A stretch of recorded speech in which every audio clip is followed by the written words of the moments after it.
Sabi ni Balagtas sa Florante at Laura, ang taong magawi sa ligaya at aliw, mahina ang puso't lubhang maramdamin.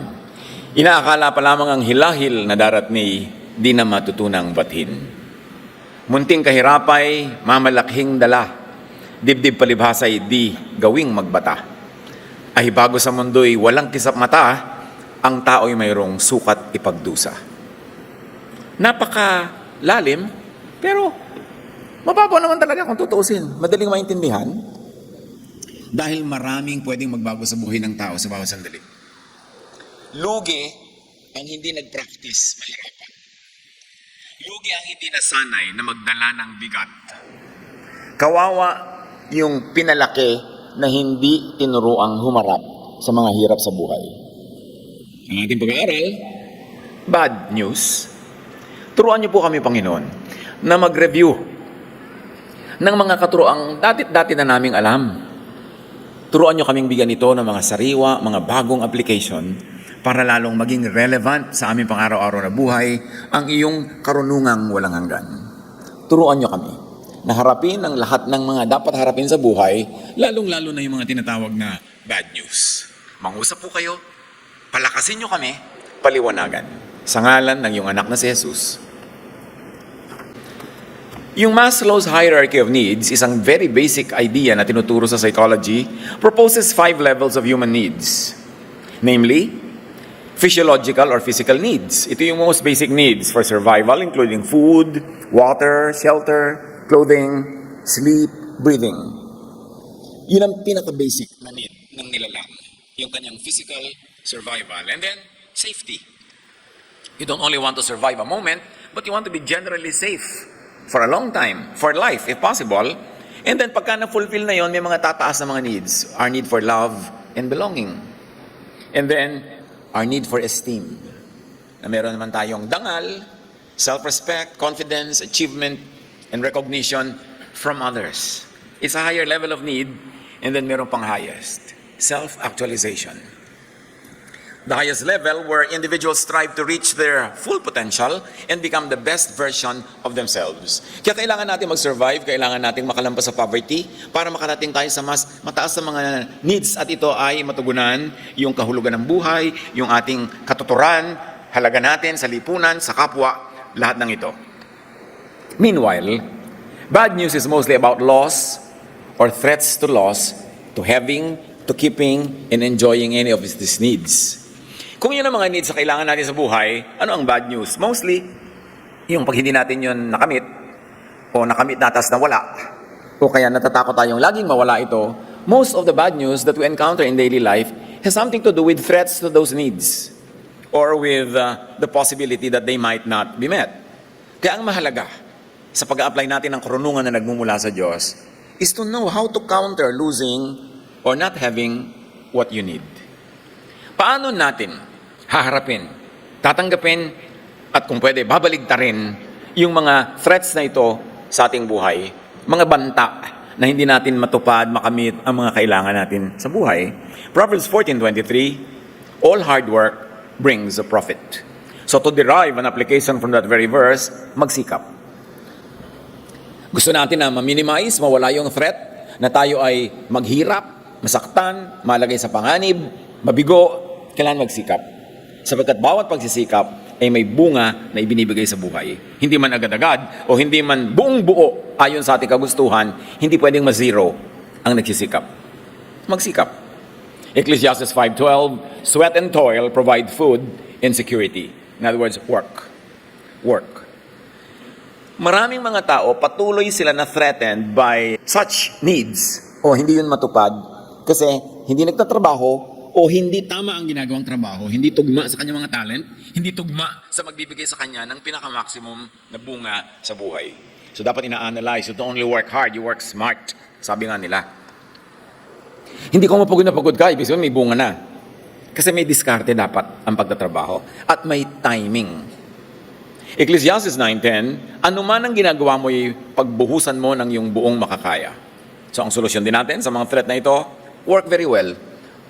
Don't just work. Work very well. And working very well is not always working hard. Dahil kita naman natin, ang daming tao sa paligid, hardworking, pero bakit ganun? Kulang at kulang pa rin, ikaw na gahos. Kaya you should not only work, but you should work well, you should work intelligently, and you should work well-timed. Tama rin ang timing ng ginagawa natin sa buhay. Dahil maraming banta ng kabiguan, ng panganib, ng gutom, ng paghihirap, may tinuturo ang Galatians 6:2. Carry each other's burdens. Help one another. Dumarating talaga yung time na matter kung gaano kakagaling, gaano kaganda ang yung diskarte, na may mga kabiguan, may mga dumadating na mga sakit sa buhay. Kaya mahalaga na ma-develop natin sa simula pa lang is to help one another. Diyan malaking blessing ang family kung tama ang pagpapalaki at tama din ang attitude ang pinapalaki ng mga magkakapatid, kung may kapatid. At kung walang kapatid, mga magpipinsan o mga magkakaibigan, matuto sila sa simula pa lang to be cooperative, to be supportive. Ang unang-unang dapat tinuturo ng magulang sa mga bata ay magtulungan, hindi mag-compete. Hindi buti ka pa yung ate mo, honor, ikaw dishonor. Diba? Ang ate mo nakukuhang maid of honor, ikaw maid of horror. Pag pinagko-compare nyo lagi ang mga bata, magiging competitive sila among themselves. Hindi nila matututunan to be cooperative. Ganyan din naman sa school eh. Kaya I'm not always a big fan ng may mga honor, ito yung first honor, second honor. Dahil yung mga bata, magkakaibigan, formative years nila yan. Pag tama ang pag-handle nila dyan sila makakabuo ng friendships that will last a lifetime. Yung mga kababata mo, kasama mo sa iyong paglaki, dyan ka pwedeng humugot ng maraming lakas sa darating na mga panghihina sa hinaharap. Pero kung tuturuan natin sila lagi mag-compete, maglabanan, makipagtalo sa isa't isa, anong baon-baon nila sa buhay nila? Kaya mahalaga yung attitude. Help one another. Help helpers. Kung nakikita natin na mayroong mga taong matulungin, tulungan natin sila, suportahan natin. Ito pala ang galing-galing na tumulong sa kapwa, di bigyan natin ng mga tools, ng mga supply, para makatulong pa siya ng makatulong, para nag-multiply yung kaya niyang itulong at itulong sa kapwa. Again, why does Scripture emphasize helping one another? Because it's one of the solutions to this nagging problem of humanity, insecurity, danger, want, poverty, failure, and pain. 1 Thessalonians 5:11, palakasin ninyo ang loob ng isa't isa. Merong gusto mag-business, palakasin mo ang loob. Of course, intelligently, hindi naman yung pinapalakas mo ang loob na wala naman palang intelligent foundation yung sinasabi mong pampalakas ng loob. Pero encourage people. People need encouragement. Kaya kung ikaw talagang gusto mo mag-shopping, ang isama mo yung solsol. Para matuloy ang shopping mo kasi pinapalakas yung loob mo. Pero kung ayaw mo matuloy, ang isama mo yung, kailangan mo ba yan? Yung mga ganun, mga kontrabida sa shopping, para ka matuloy. Kasi madalas, hindi natin napapansin, yung ibinubulong sa atin ng kapwa, ng kasama, yun ang sinusunod natin. Lalo kung hindi tayo decided what to do, open na open tayo to be led or misled. So, palakasin ang loob ng isa't isa sa paggawa ng tama. Sa pagpapaunlad sa sarili. Sa pagpapalakas sa sarili. Pag yan na ituro natin sa mga bata, napakagandang pabaon yan sa kanilang pagtanda. Eh ngayon naman, hindi na uso masyado yung maraming kapatid. So, dapat ilapit nyo yung mga anak sa mga pinsan. Eh, paano ilalapit sa mga pinsan kung yung mga magulang, yung magkakapatid, magkakalayo ang loob? Kaya ministry din natin sa ating mga anak, sa ating mga apo, na tayo magkakapatid, lalo yung mga may edad na magkakapatid, magkasundo-sundo. Para nakakagawa kayo ng social network na panglaban sa bad news. Kasi kahit naman ang buong planeta, pahirapan ka, awayin ka, galitin ka, pagka kayong magkakamag-anak na 20 nagkakasundo at nagkakatulungan, buo na yung munting mundo nyo. You will survive. It's important to raise children in an atmosphere that will teach them and help them to survive. How to counter losing or not having what you need? Romans 12:10, honor one another above yourselves. Be honorable. Ayaw mo na hindi ka pinapansin, gusto mo meron kang dangal, meron kang halaga, therefore be honorable. Be honor-worthy. Hindi yung hingi tayo ng hingi, hanap tayo ng very positive attention, positive review, pagkatapos hindi naman honorable yung mga pinaggagawa natin sa buhay. It cannot happen. But if we live honorably, honor will naturally come our way. It's the law of nature. Ecclesiastes 4:9-10, ang dalawa ay mabuti kaysa isa. Mas marami ang bunga ng anumang gagawin nila. Kapag nabuwal ang isa, maitatayo siya ng kanyang kasama. So mahalagang meron tayong kasama sa buhay. Partner sa trabaho, partner sa project, partner kahit sa pagsasaya, na may kasama ka sa mga tama mong ginagawa. At kung biniyayaan ka na meron kang partner sa buhay, edi lalong mabuti. Kaya dapat, isang malaking pangkontra sa bad news, palakasin ang partnership, patibayin, huwag pahinain. Lalo kung nag-asawa ka at lahat, nabigyan ka ng biyaya na nagkaroon ka ng mabuting asawa, every day, every week, every month, every year, patibayin nyo yung partnership na yon, hindi pahinain. Hindi kung kailan tumanda na kayo, ang dami-dami nyo nang nai-invest na emotion, time, talent, treasure sa relationship, doon nyo pa ngayon gigibain. Doon nyo pa pahihinain, doon pa kayo gagawa ng paraan para magalit, lumayo sa inyo ang inyong kasama. Sabi na Ecclesiastes 4:9-10, mabuting may kasama, pag nabuwal kami, magtatayo sa'yo. Pero siyempre, importante, pag siya yung nabuwal, itatayo mo naman siya. Paano po pag sabay kaming nabuwal? Di mabuwal. Bihira na magsabay eh. Pero ang mahalaga, meron kang kasama sa buhay. But you know what it means? Alam natin yon. Be a good partner.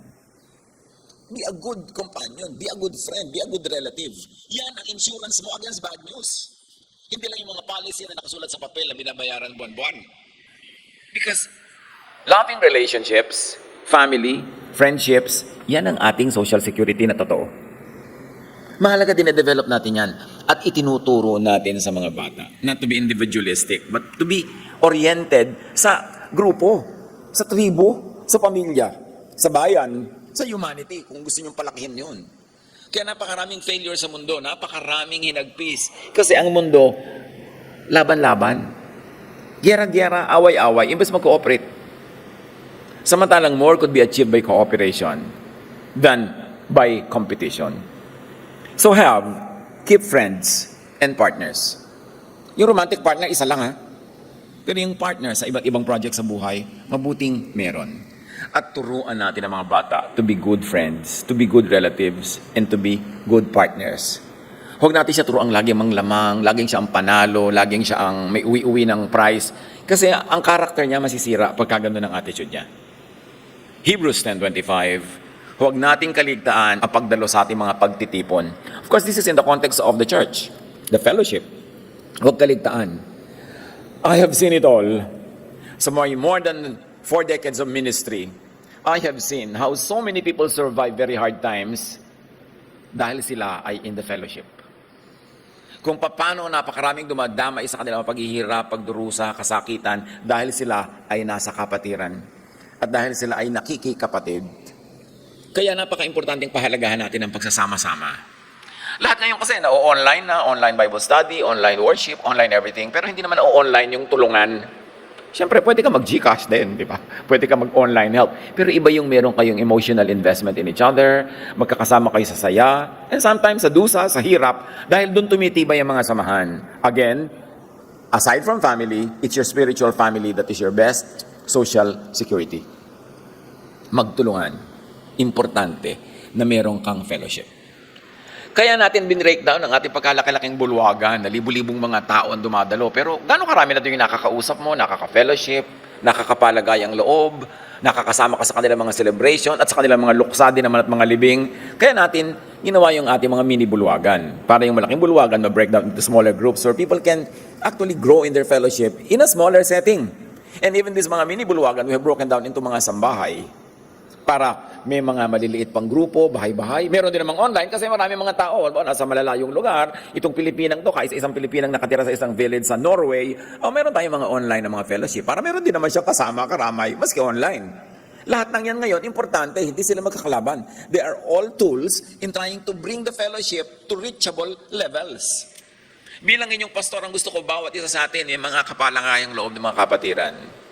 Meron kayong nasasamahan, may sumasama sa inyo. Pag nagkakasakit kayo, may mga dumadalaw naman, kung gusto nyo lang dalaw. At kayo din naman, siyempre, dadalaw. Nagtutulungan tayo dahil maraming potential bad news sa buhay. Kaya dapat patibayin ang ating sistema para mas lalo tayo not only survive, but be triumphant amidst all of these challenges. It's important. Huwag kakaligtaan ang pagtitipon. Tiyakin nyo mga kapatid, kayo dumadalo kahit malamang meron kayong sa bahay, kahit isa. Kung hindi kayo talaga makapunta, may online na nga eh. Madali na rin gawin yan. Maganda, meron pang personal. Tapos, hindi lang kayo dito sa main bulwagan dumadalo. All other Sundays, ando kayo sa mga smaller bulwagan, we call mini bulwagan. Para bumababa yung level ng mga number ng mga kasamang tao, mas dumadali pa kayo sa lamuha. Nais kong makita kayo na ganun. Kasi gusto ko, pagka kayo ay nagkakaroon ng mga mahirap sa buhay, may mga karamay. Hindi lang pamilya, kundi ang inyong spiritual family rin. Dagdag yun. Importante. John 15:12, magmahalan kayo gaya ng pagmamahal ko sa inyo. At itong pagmamahalan na to, daig pa ang social security. Paghandaan din kung sakaling ang mga ito ay hindi makamit o mawala. Halimbawa, hindi mo naman makamit yung mga gusto mo sa buhay. Sa dami ng mga pagsisikap mo, ihanda mo rin ang loob mo doon para yung damaging effect sa'yo minimized. Matthew 6:19-20, huwag kayong mag-impok ng mga kayamanan dito sa lupa. Dito'y may naninirang insekto at kalawang at may nakakapasok na magnanakaw. Sa halip, mag-impok kayo ng kayamanan sa langit. Merong primary at pinakamababaw na pagpapakahulugan sa mga salitang ito ni Jesus. Nang ibig sabihin daw ay, huwag mag-impok ng mga physical wealth, ng pera, ng mga kasangkapan, kundi i-donate mo lahat sa relihiyon at doon ka mag-ipon ng kayamanan sa langit. Ine-equate nila na yung langit ay religion at ine-equate na yung kayamanan ay material things. But there's a deeper reading to this. And the text will allow us to read it this way. And usually most of the text should be read that way. Nang tinutukoy ni Jesus na langit, mag-ipon ng kayamanan sa langit ay ang ating puso. Di ba sabi niya, the kingdom of God is in you? Therefore heaven is in you. The kingdom of heaven is in you, sa iyong puso, sa iyong isip. Paano ka mag-iipon doon ng kayamanan? Anong kayamanan ang pwede mong isipin sa iyong ilagay at ipunin sa iyong puso? Eh di mga kayamanan ng katahimikan ng puso, katahimikan ng loob, ng peace, ng happiness, ng joy, even pleasures, yung kayamanan ng emosyon. Kasi pag mayaman ng iyong emosyon, marami kang inimpok doon na lakas ng loob, na pagmamahal, pag-ibig, maaari mo ngayon yung takbuhan, magamit, paghugutan sa mga panahon ng pangangailangan. So, imbes kang maglagay ng pera, halimbawa sa hikaw, hindi naman masama yung hikaw, pero tama na siguro yung 3, 4, di ba? O, naglagay ka ng pera sa hikaw, edi parang kayamanan mo yun sa lupa, material. Eh, may pera ka pang susunod. Magpakain ka ng mahihirap. Eh, yun ang kayamanan mo sa puso. Kayamanan mo sa kalangitan, yung kalangitang nasa sayo. O kaya, imbes na sobra ka magtrabaho para dumami yung pera mong kayamanan mong material, eh, magawa ka naman ng bakasyon. Magbakasyon kayo mag-anak. Gastahin nyo yung kinita mo. Magsaya kayo. Nag-iimpo ka ng kayamanan dun sa kalangitan na nasa loob ng iyong puso. Nagpapasaya ka ng mga mahal mo sa buhay. Pinapasaya mo sa sarili mo. Ito yung wealth in your other heaven.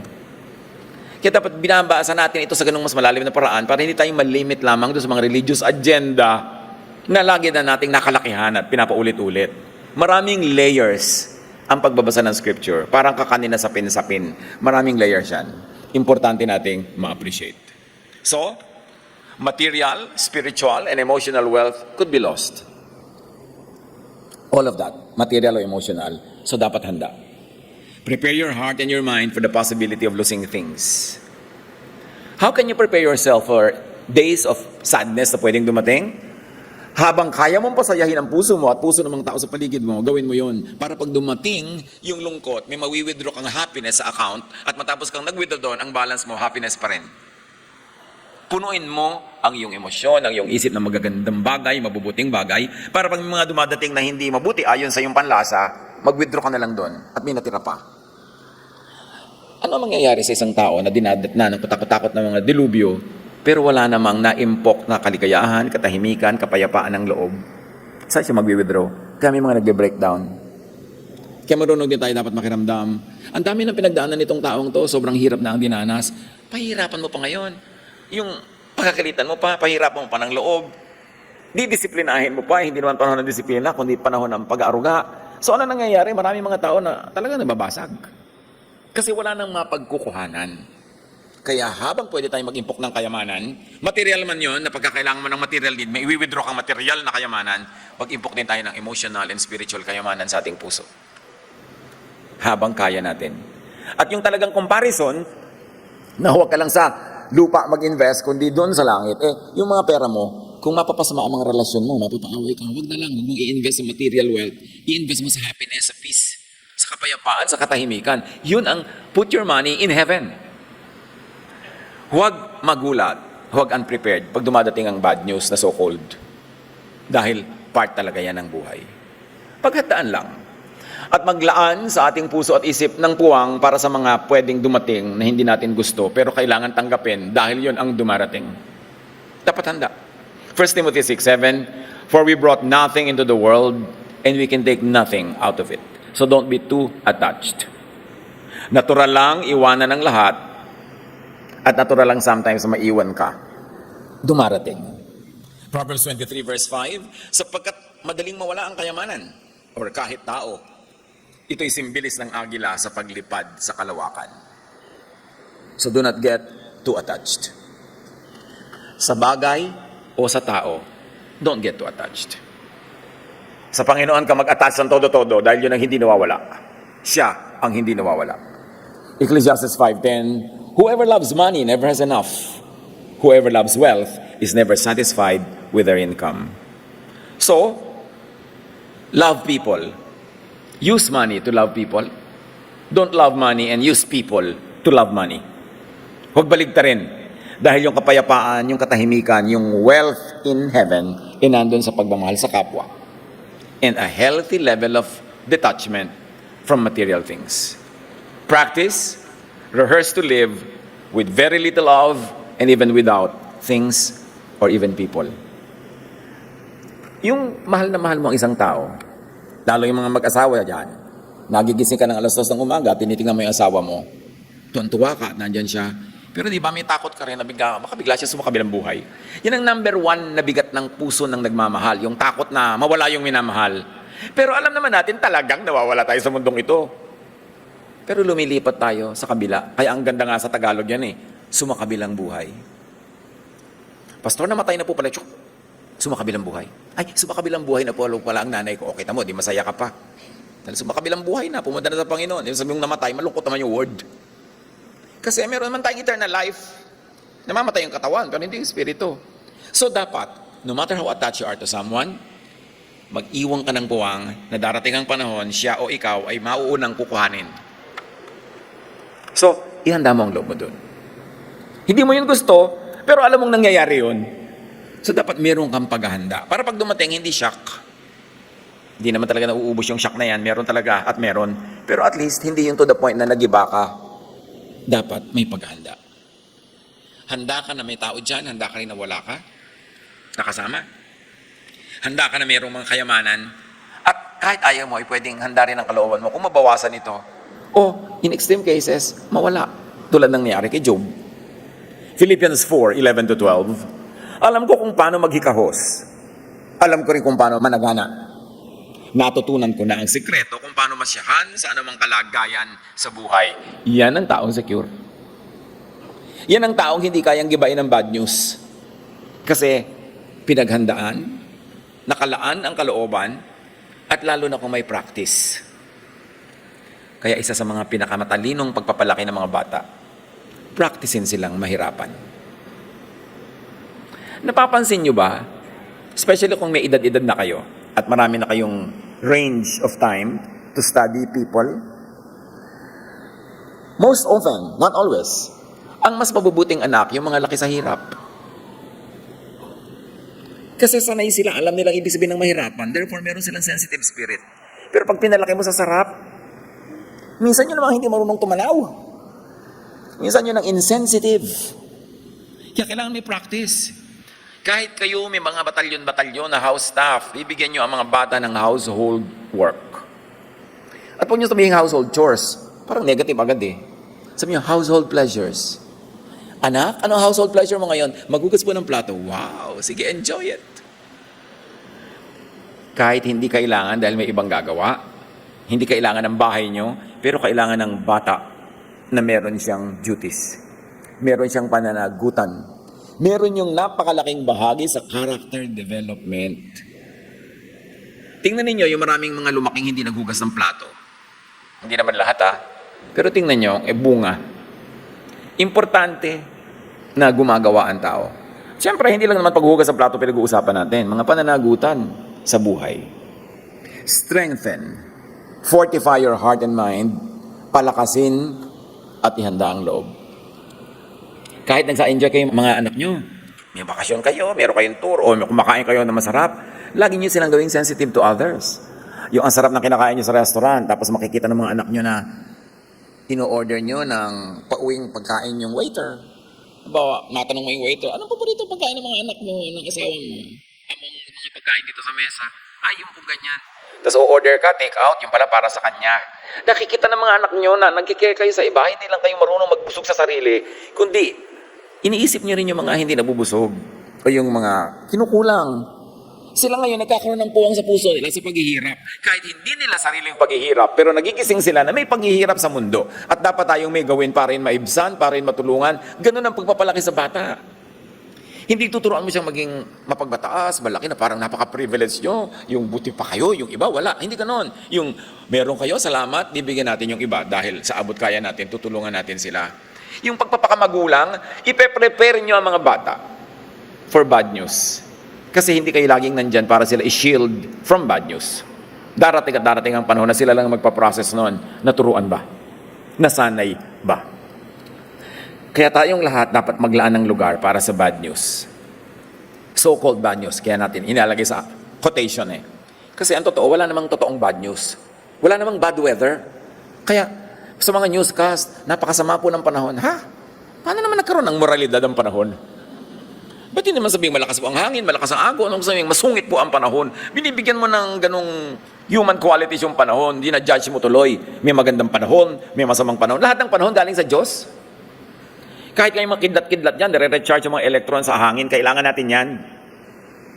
Kaya din naman nagkakaroon ng mga flash floods kasi sinasabi ng nature, hoy, huwag kayo magtirahan dito sa gilang ilog para sa akin to. Lumayo kayo, baka anurin kayo. We should take the warning. O, bumabagyo, di, anong masama doon? Kaya lang kumisan, nagtitirahan tayo sa mga hindi dapat tirahan, inaanod tuloy tayo ng mga baha, naguguhuan tayo ng mga bundok. Kasi dapat tayo nasa lugar. Sasabihin ng iba, madaling sabihin niya pag may pera ka, oo nga pero kung wala ka nagang pera, doon ka patitira dito. Ting baba ka na lang, apektado ka.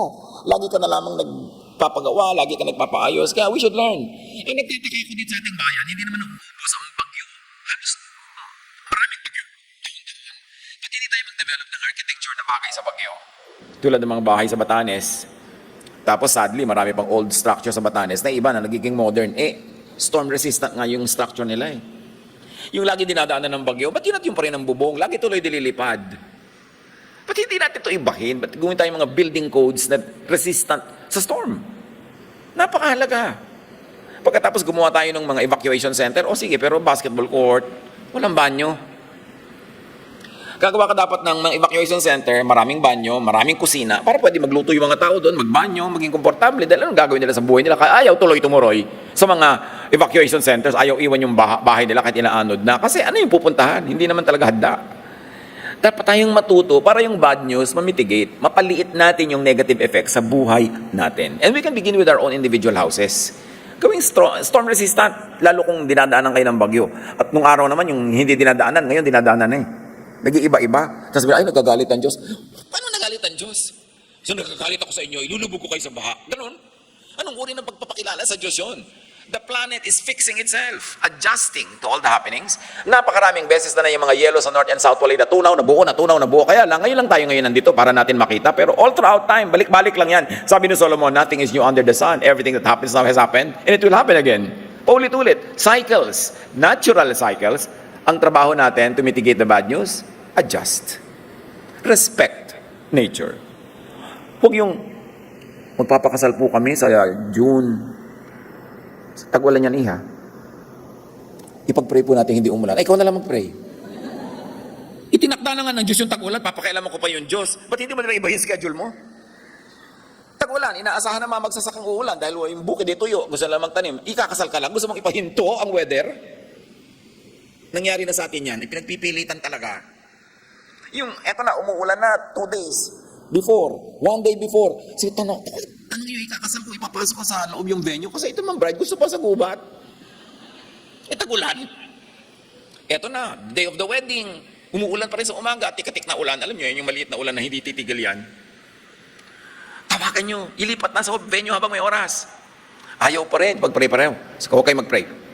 Yan nyo siya. Siya nagpilit eh. Bakit natin sasabihin sa Diyos, huwag nyo pong paulanin? Yung mga farmer nagpipray, paulanin nyo na po. Di ka nun. 1 hour before the wedding, ayaw pa rin.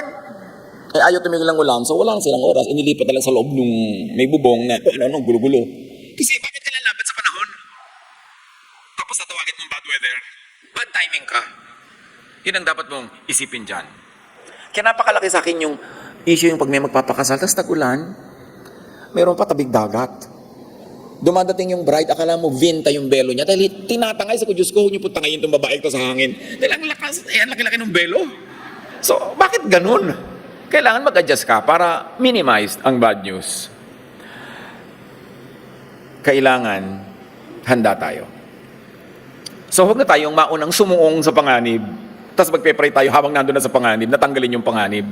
Quietly, peacefully, tanggapin ang bad news bago pa man ito dumating. Kaya nga kahit na yung mga wedding plans, kasi iba na ngayon yung weather, medyo erratic, di ba? Naiiba kasi yung schedule na eh. Maganda ka, lalo kung mga garden wedding na pwedeng umulan o humangin during your wedding. So, magpagawa ka ng traje de bodang kapote para weatherproof ang ating event. Yung sapatos mo, bota ang isuot mo para kahit ano tuloy. Alam nyo, naranasan ko na yan, mga bride, mga bridesmaid, tumutusok ang mga heels nila sa putik. Ang hirap-hirap bunutin. Hanggang ang nangyari, talagang nagyapak na lang sila. Meron pa, and I'm sad to even tell you this, but it happens para maiwasan nyo, kayong mga maarting bride. May babae pag gumulong pababa ng hagdan yung bride. Kasi gusto pa niya matarik na hagdan ng lalakaran niya para yung belo niya maganda ang laglag. Siya ang nalaglag. Sasabihin nyo, bad news. Kailangan makisama ka sa kalikasan. Philippians 4:6-7. Huwag kayong mabalisa tungkol sa anumang bagay at ang kapayapaan ng Diyos na hindi kayang maunawaan ng tao ang siyang mag-iingat sa inyong puso at pag-iisip dahil sa inyong pakikipag-isa kay Kristo. At yung pakikipag-isa na yan kay Kristo, kasama na yung pakikipag-isa sa nature kasi ang Diyos naman ang lumikha ng nature eh. So ibagay mo rin yung okasyon mo, yung bahay mo sa lugar, sa weather, sa panahon. 2 Timothy 1:7, for God has not given us a spirit of fear, but of power.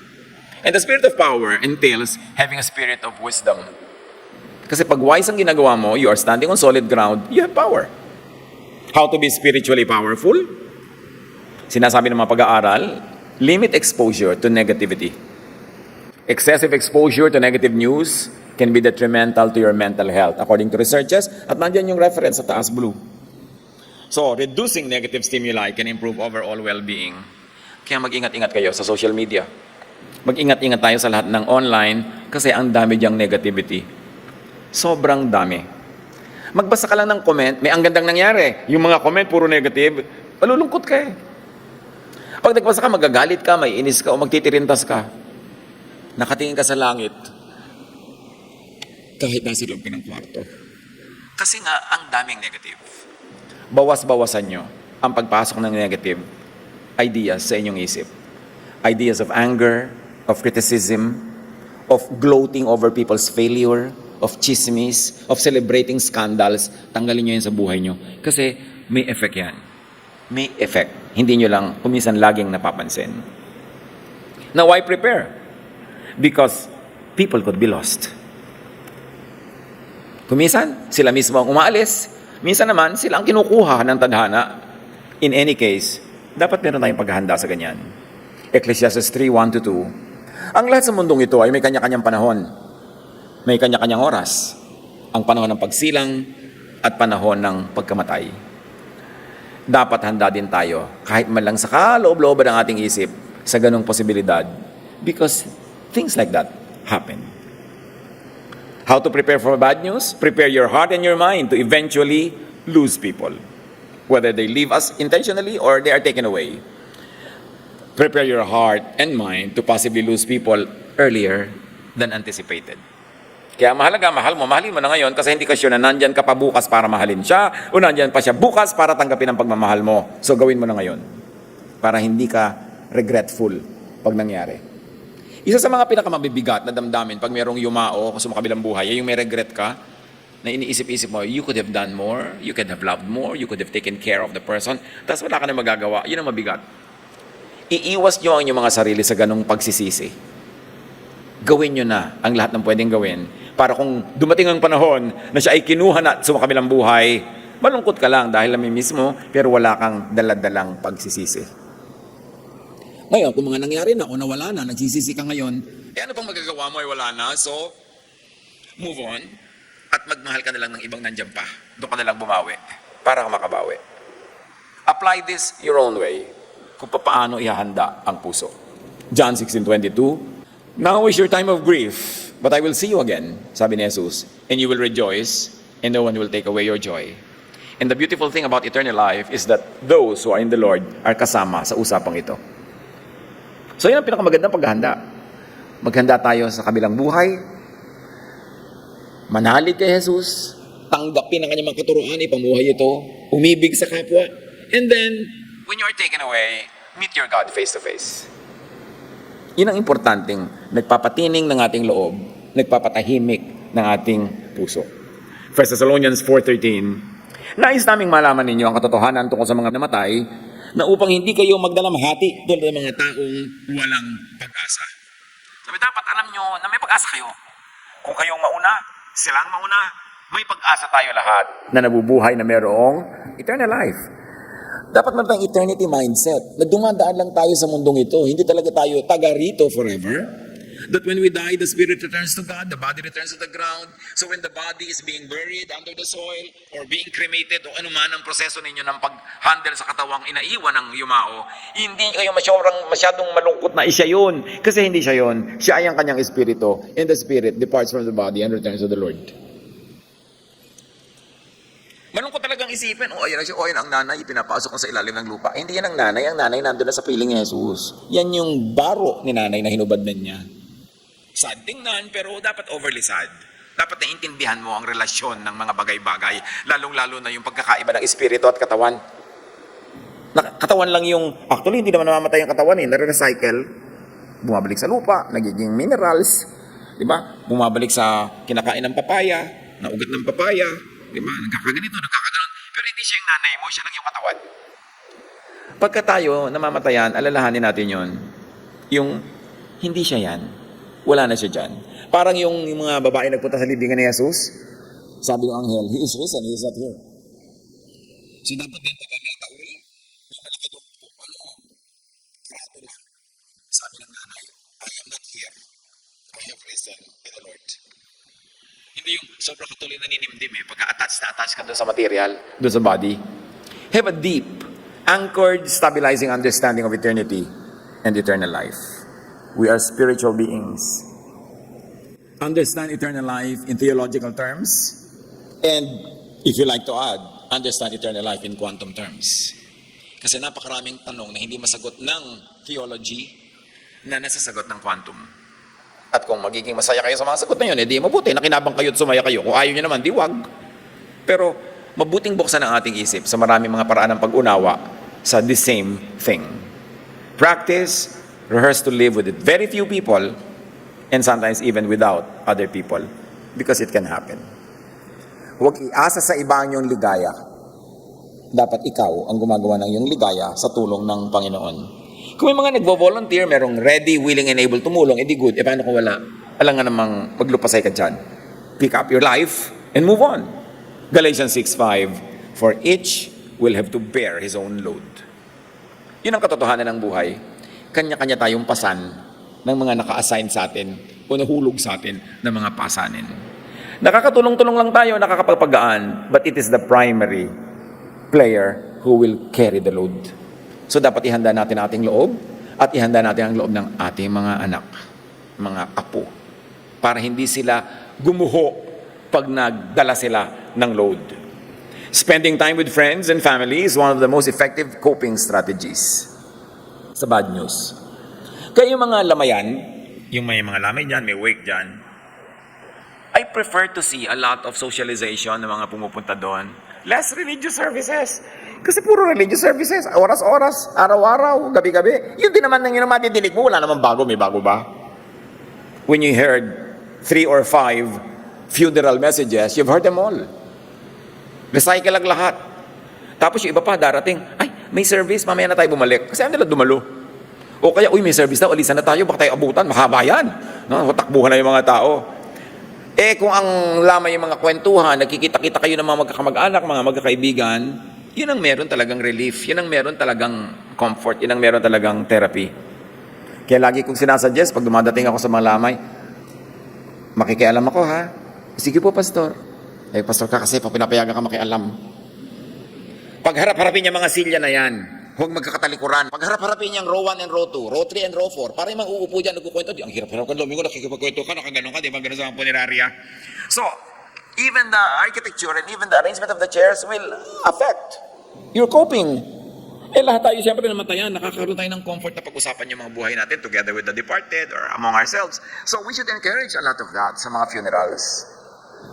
At kung minsan mga kapatid, kahit ako, di ba sa ko yung mga bad news, yung mga sad news, i-minimize. I'm 70. I have seen enough funerals. Marami na ako nailibing. Marami na akong na-officiate ang mga libing, mga lamay, mga ganyan. Ang dami-dami ko na dinalang lungkot.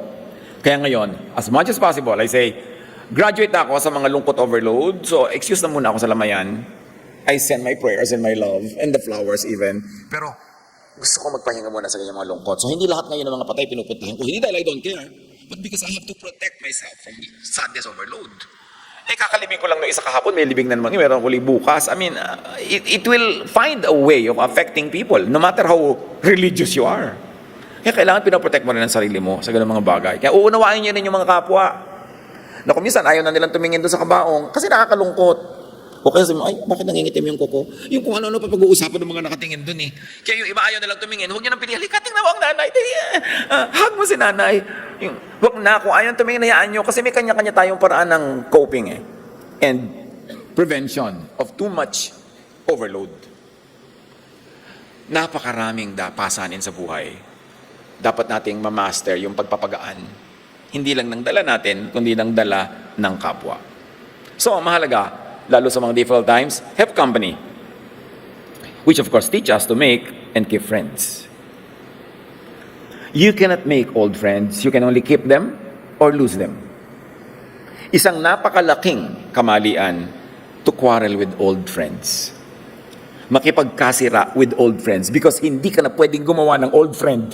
Dahil hindi mo na pwedeng ibalik ang panahon.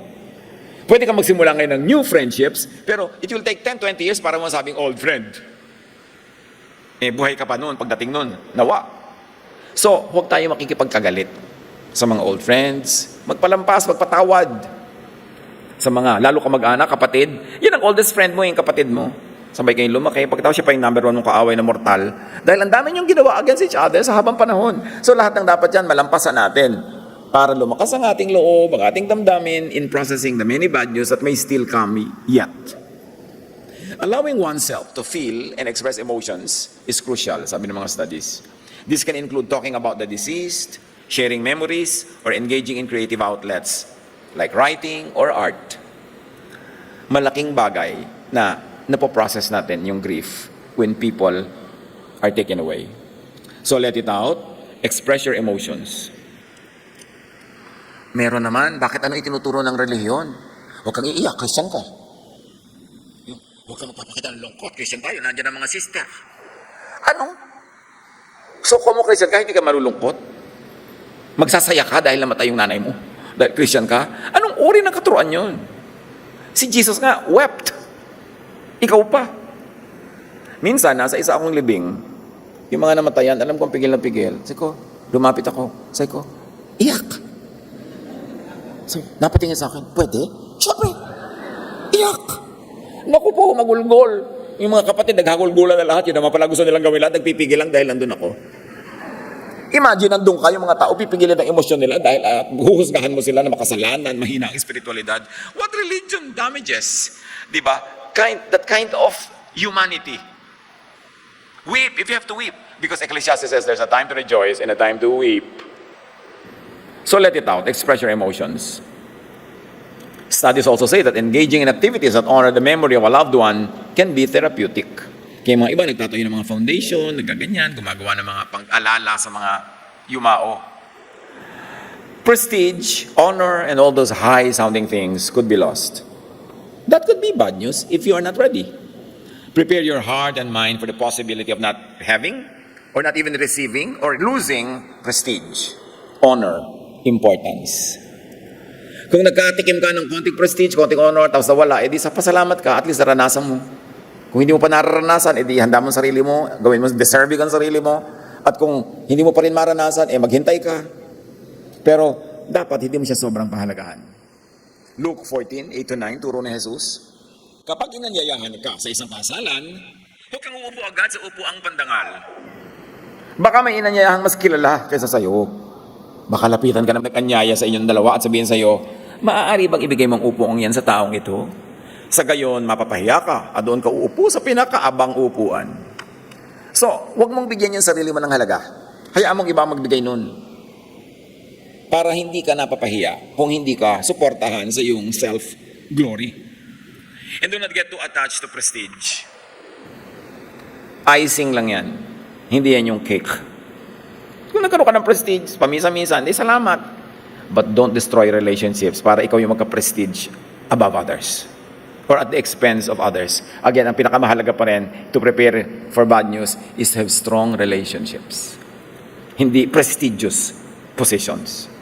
Luke 14:11, sapagkat ang nagmamataas ay bababa at ang nagpapakumbaba ay itataas. Huwag mong or huwag niyong sobrang itaas ang ayaw niyong ibaba ng iba. Kung ayaw niyong ibaba ng iba yung anak niyo, huwag kayo magtaas. Hayaan niyo sila. Kasi pag puri ka ng puri sa anak mo, pipintasan ng iba. Kaya ikaw na mismo ang maglagay sa sarili anak mo sa tamang lugar para hindi siya ibaba ng iba dahil sobrang mo tinataas. Kung minsan yung asawa mo yung ginaganon mo, kung sino man, hayaan mo yung iba ang pumuri. Practice. Rehearse to live with very little of or even without importance, without the trappings of prestige. Colossians 3:2, ang mga bagay na panlangit ang isipin nyo, hindi ang mga bagay na panlupa. Kasi mga bagay na panlangit ay hindi nawawala. Again, you may define langit as yung napakalayong lugar na yun na may mga ulap-ulap, doon ka maglagay ng kayamanan, or yung langit sa puso mo. Mas pahalagahan mo yung ligaya ng iyong puso, katahimikan ng iyong loob, kapayapaan mo sa iyong kalooban kaysa sa mga panlabas na mga pagpapupuri sa sarili. Recognizing and validating your emotions is crucial. Kaya huwag tayong magpanggap. Huwag nating itago yung mga emotion natin dahil tayo Christian, dahil tayo taga-church, dahil diakonisa ka, dahil leader ka, dahil teacher ka, tao ka. Alam yan ng Diyos, tinatanggap yan ng Diyos, at gusto ng Diyos na mahalin ka bilang isa kang tao, hindi isang Diyos-Diyosan. So express grief if you're grieving. Grief is not limited to the loss of a loved one. It can also encompass the loss of status, reputation, or even identity. Ang pinakamagandang gift na maibibigay natin sa kapatiran is the gift of freedom to be expressive of themselves, to accept whatever is happening in their lives, and to process them honestly. Hindi yung paparusahan natin sila pag naging totoo, pag nagtapat, at pagkatapos tuturuan natin sila magtago at maging hypocrite. At yan ang laging ayaw ni Jesus, yung hypocrisy. Ang sugat ay dapat ilantad para magamot, hindi dapat takpan dahil magnanana pag tinakpan mo. Allow yourself to feel sadness, anger, or confusion without self-judgment. Isa sa mga pinakamahirap na dalhin yung self-judgment. Cut the guilt trip. Kaya nga ang mga remedyo dyan ni Jesus, one, is to forgive you. O di, forgiven na. Zero balance. Hindi mo na kailangan mag-guilty. And then to restore you, and to help you change for the better or for the best, lalong mawawala ng space yung guilt. But yung pagpapagilty, hindi yung trabaho ni Jesus. Ang pagbibigay ni Jesus ng kapatawaran, kapayapaan ng loob, self-acceptance, yan ang regalo ni Jesus. Guilt-tripping, yan ang hampas ng mga Pharisees sa kanilang mga followers. Dapat natin kilalanin yan at tanggihan sa buhay natin na pagpasanin tayo ng mga needless guilt na dinala na ni Jesus sa Kalbaryo. Napakahalaga na ibigay natin kay Jesus yung ating mga kulang dahil siya ang pumupuno. At huwag natin laging pakinggan at usigin tayo ng mga religious self-righteous na walang ginagawa kundi tayo pagiltihin. Kilalanin. Understanding what specifically caused the loss of prestige or honor can help you process your feelings. This might involve reflecting on personal choices, external circumstances, or societal pressures. Sa maliit at malaking bagay, nakakaranas ang marami sa atin ng ganito, loss of prestige. Kahit kapraso yung prestige na yun, nangyayari pa rin yun. So dapat, handa tayo doon para hindi tayo sobrang nakakalog. Now, how to prepare for bad news? According to Francisco Baltasar, doon tayo nagsimula. Doon tayo magwakas. Galing sa Florante at Laura. Paano ihahanda ang sarili, lalo ang mga bata, sa maraming dagok ng buhay, sa maraming challenges at possible hirap? Sabi niya, pag-ibig ang ako'y aking nakilala, di dapat palakhin ang bata sa saya.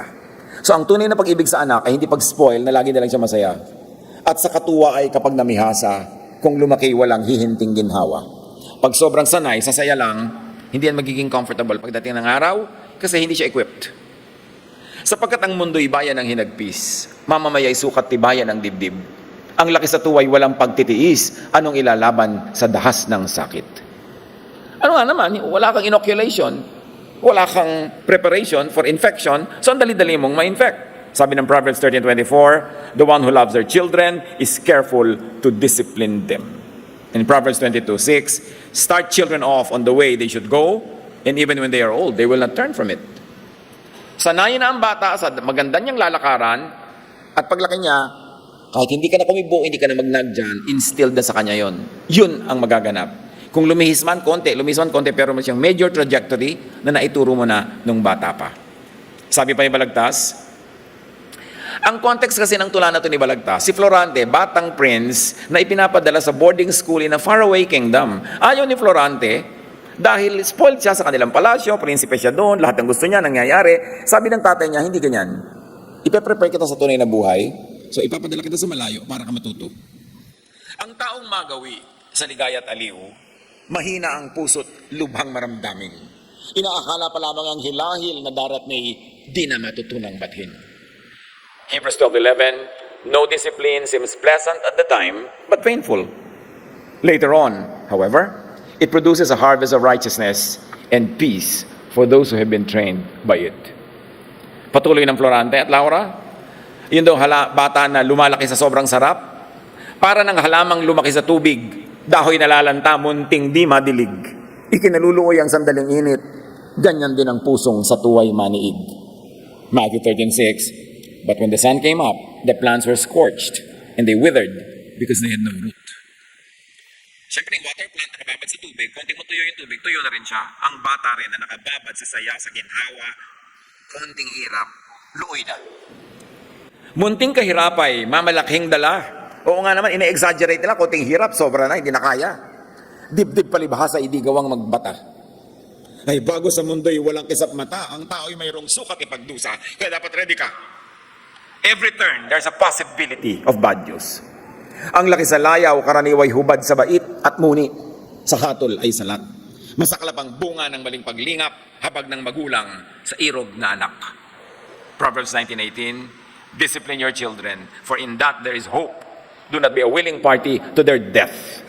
Sa taguring bunso't likong pagmamahal, ang isinasama ng batay nunukal or bubukal, mag-spring. Ang iba'y marahil sa kapabayaan ng dapat magturong tamad na magulang. Proverbs 23:13-14, do not withhold discipline from a child. If you punish them with a rod, they will not die. Punish them with a rod and save them from death. Proverbs 22:15, likas sa mga bata ang pagiging pilyo, ngunit sa pamamagitan ng palo, sila'y matututo. Philippians 4:19, at buhat sa hindi mauubos sa kayamanan ng Diyos, ibibigay niya ang lahat ng inyong kailangan sa pamamagitan ni Kristo Jesus. Bad news? Do not worry. Because God cares. God knows and God loves. Matthew 6:25-26. Sabi ni Jesus, huwag kayong mabalisa tungkol sa inyong kakainin at sa inyong iinumin upang kayo'y mabuhay o kaya itong pasasusuotin ng inyong katawan. Hindi ba't ang buhay ay higit na mahalaga kaysa pagkain at ang katawan kaysa damit? Mas ninyo ang mga ibon, hindi sila nagtatanim, ni umaaniman o kaya nagtitipon sa kamalig, ngunit pinapakain sila ng inyong Ama na nasa langit.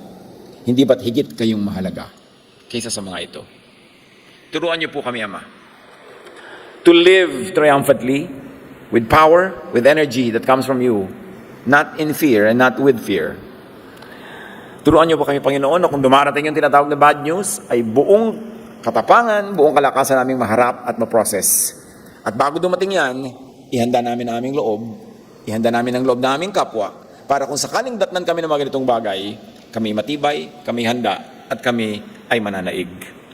Pagbulay-bulayan natin mga kapatid ang lahat ng ito na ating diniscuss, tumahimik ang lahat sa presensya ng Diyos, at isipin kung saan-saang bahagi ng ating buhay tayo dapat mang magdagdag ng paghahanda sa ating kalooban, at maging sa physical preparations para hindi tayo nakakalog ng mga nangyayari sa ating paligid.